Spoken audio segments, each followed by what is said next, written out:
Why is it important for you to help facilitate sports to young Indigenous kids?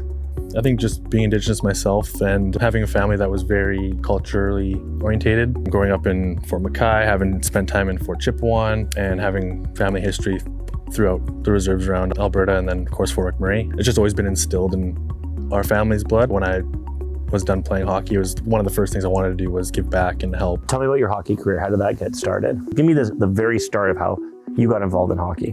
Started skate when I was 2 years old, grew up in Fort Mac, played at all the levels all the way up. And Fort McMurray had started with like my dad coaching me to family members to playing with my cousins in the backyard and the outdoor rinks, and just a normal hockey story at first. And then 15, 16 years old came around. I didn't really think that hockey was going to be for me. I didn't think I'm going to be an NHL player one day. Kind of just rode out my last couple years of midget, but turned out like I did a little better than I expected and went down to play a year junior B hockey in Saddle Lake, Alberta. I thought it was going to be it for me. Came home just to start my coaching career and helping out the kids on the reserve and my community. A coach seen me at Shinny here down at Mac Island. If I could make it down, I could play some hockey, and I was like, screw it, let's do it. Started taking hockey a little more serious. I mean, it was late to start, as normally kids, nowadays are, if you're going to be playing hockey by 12, 13, 14, but I was 18 turning 19, and that's when it all kind of started for me. And I had a younger brother who was obviously looking up to me, had all my cousins and stuff who were looking up to me, and the kids I coached, come on coach, you could still do this, you're still young, and all this stuff. And the family of course was very supportive, so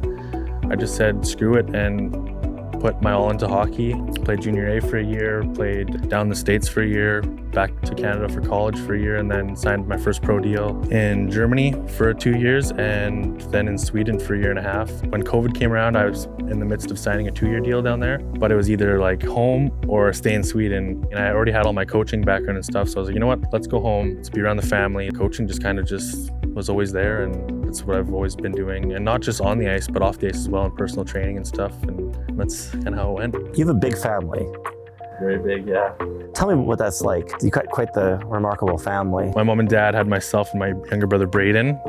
They split, both remarried, both had 2 kids each, and then one of whom had a daughter already, which is technically the eldest now. Even like family throughout, my mom's sisters all had kids, and we all grew up like brothers and sisters. So there was, I want to say, there's 10 of us growing up that were all closely related, taking care of one another and hanging out, the hockey, all of that was involved. So very close knit, yeah. So, I mean, we always had each other's back and stuff. Yeah, a very different way to grow up. Yeah, no, very fortunate to have the people we did behind our backs. So you have a job in Edmonton now, or like, tell me about that. So I moved down to Enoch because of the academy they wanted to start down there, which is very similar to what I did in Fort McKay. But of course, Enoch is a lot bigger, a lot more members, a lot more kids. I just wanted to get them started with a pilot program and kind of get my name out there a bit more so that I can always go down and always have something to do whenever I go. How's it going so far?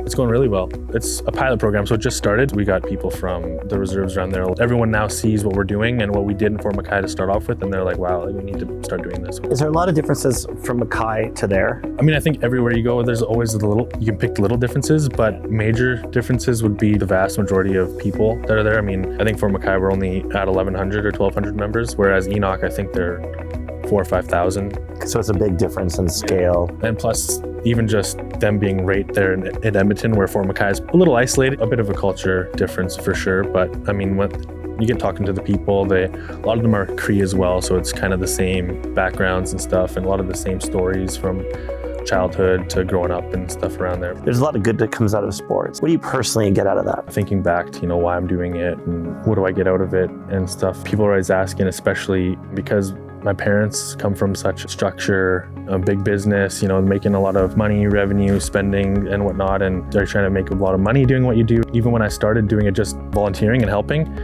it was always just getting the small feedback of a parent, the player just saying that I helped them along the way, or I'm doing better now because Keegan taught me how to skate or taught me how to do this. Or even if it's not involved in hockey, because like I said, I do off ice as well, and as long as I'm teaching them something to do with life, to do with skills, to do with their own personal endeavors. Even just playing the game myself and meeting the people I met through the business side, through the family side of things, people would always ask, you have a very good sense of team, skill, effort, the discipline is there, and a lot of people are very business oriented, especially after hockey or after the careers of sports. People that own their own businesses or are looking for employees, I think a very high amount like to pick people who are very socially structured and very disciplined and stuff, and that's a lot of sport athletes that have that. Yeah, to be a successful business takes a lot of discipline and sacrifice, and I think when people achieve that sort of that freedom of the success, to get there took a lot of long nights. So I think that applies to sports too.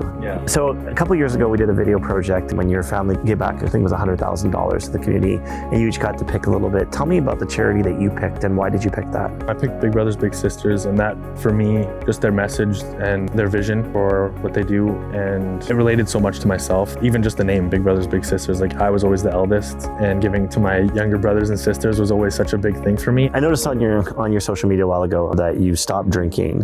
What made you stop drinking? How did you get a grip on that so early?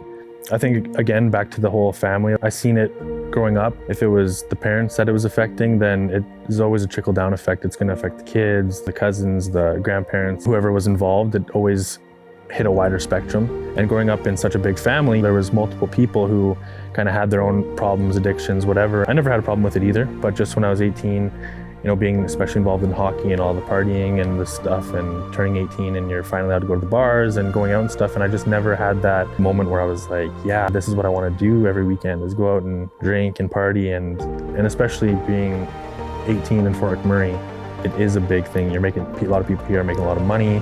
Where do you go spend it other than the casino or the bars and stuff? When I was young growing up here, that was the thing. When you turn 18, this is what you got to go do. You got to go drink, you got to go party. Just never was that feeling for me that I should be doing it. And then I think just all of the stuff that I learned growing up, and then seeing it in kids that I coached who, when I was out doing hockey camps and stuff, we'd have a hockey camp for 5 hours and the kids were asking, can we stay a little extra because our parents aren't going to be here? And then you talk to the other people and why are they, and their parents are partying and drinking, or they don't want to pick up their kid, they want to keep them there as long as they can. I have huge respect that you did that, and I like the way you caught it early in your life.